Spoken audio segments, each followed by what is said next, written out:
So this was my first time watching a full episode of Smackdown in what has to be months. Obviously the only reason I kinda tuned in for this was the rumored return of AJ Lee and Brock Lesnar's appearance, which was obviously that happened tonight. But as someone that mainly watches NXT, I have to admit, besides the two pops tonight, the show was kinda mid.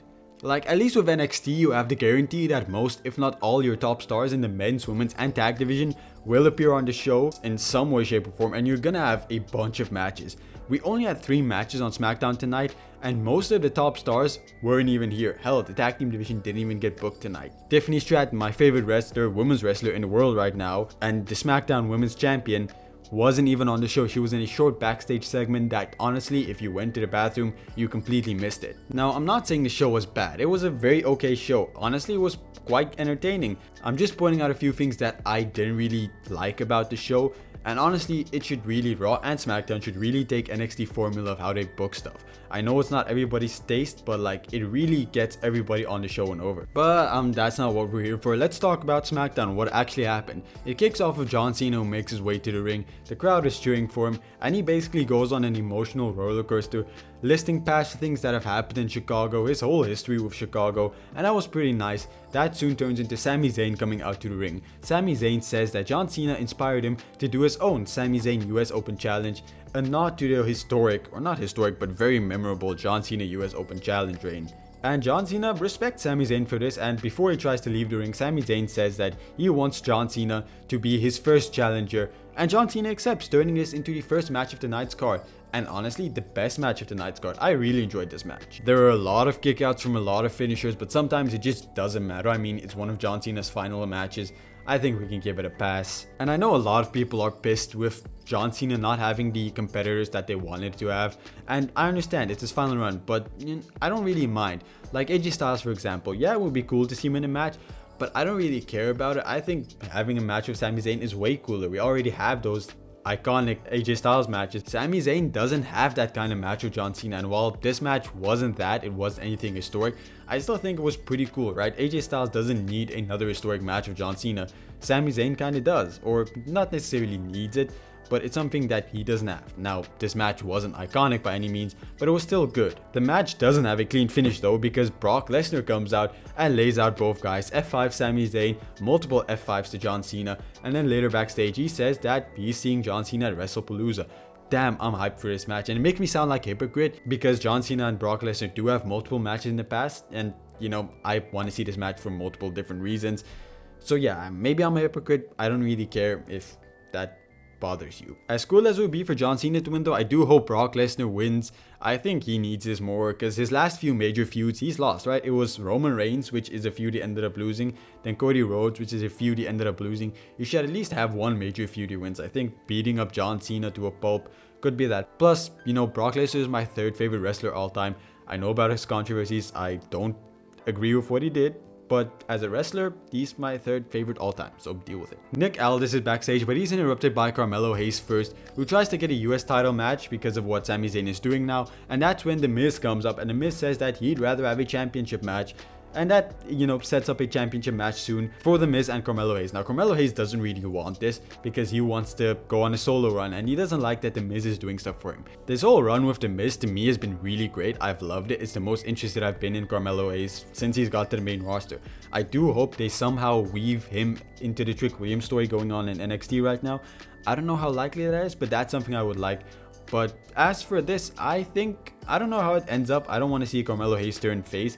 I don't think his face run is gonna go over at all in main roster because hell, it was very mediocre in NXT. But still, a push for Carmelo Hayes is great. I want to see him succeed. The second match on the card is Aleister Black versus Damian Priest.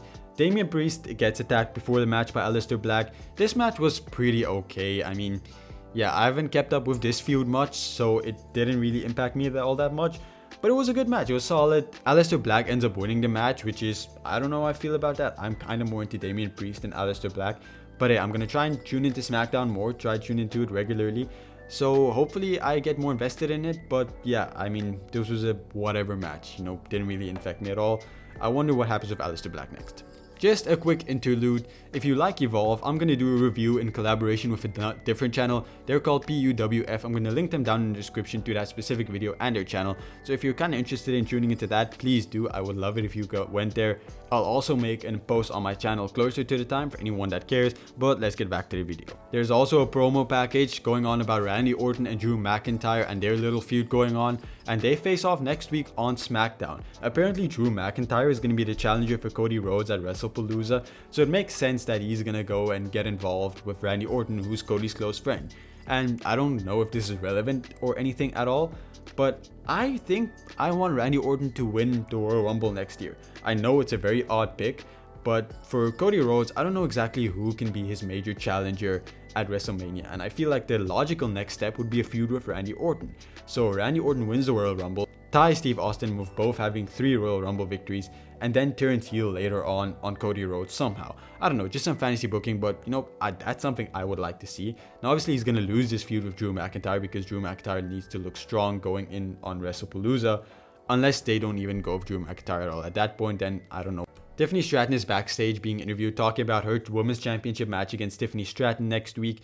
Damn, I hope Tiffany Stratton retains the belt. I don't think Jade Cargill is ready at all. I like Jade Cargill, she's cool and all, but I still think there's something missing there.